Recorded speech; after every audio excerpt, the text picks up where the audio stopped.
Ô Rubens, quais foram para você as principais descobertas durante o seu curso de psicologia?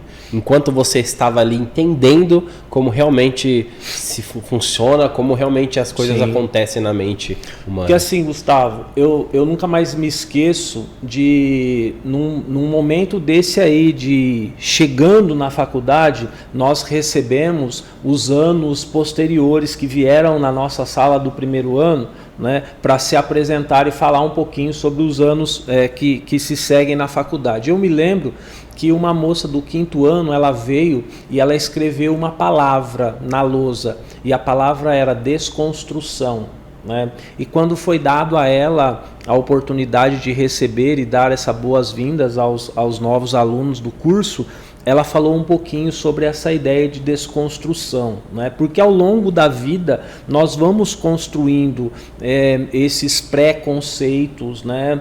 Esses paradigmas, esses rótulos, né? E a faculdade de psicologia, ela me ajudou de uma forma fantástica a desconstruir mesmo tudo isso, né?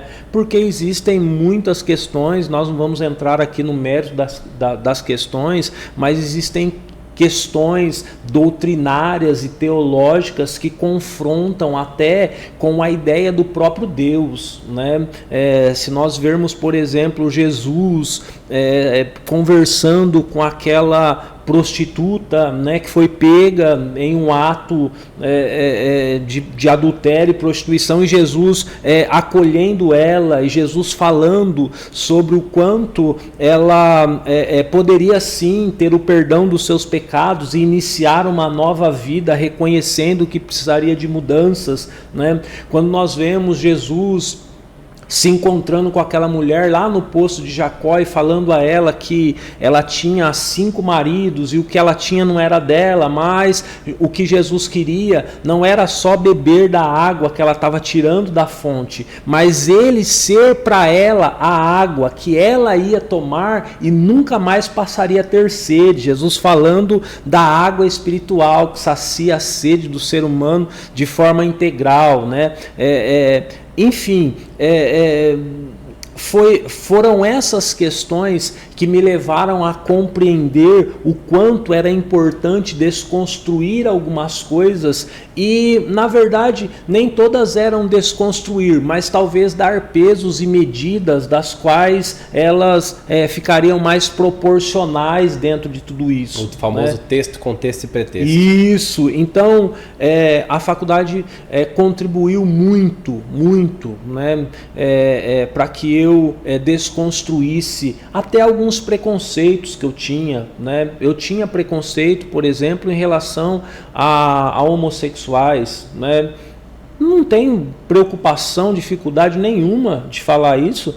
Aliás, eu penso que é do ser humano essa ideia de reconhecer a si mesmo. Sim, em algum momento. Não precisa ter vergonha, foi parte da nossa história, né? Exatamente. E hoje eu olho e tenho a alegria de poder, através da psicologia, conhecer um pouco mais, entender um pouco mais, e o conhecimento, ele cumpre esse papel, né? De derrubar esses preconceitos, de fazer-nos compreender, mesmo através da fé, o quanto nós precisamos exercer alguns princípios da fé para que a fé em si trabalhe, se é que alguns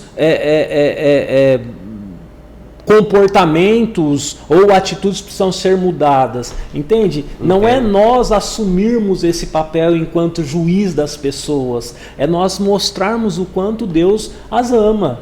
Que legal, independente de qualquer coisa. E você fez em 2015, você começou então? Comecei em 2015. Onde você estudou? Na Fafica, né? Fafica hoje é o IMES Fafica em Catanduva. Catanduva. Né? Catanduva.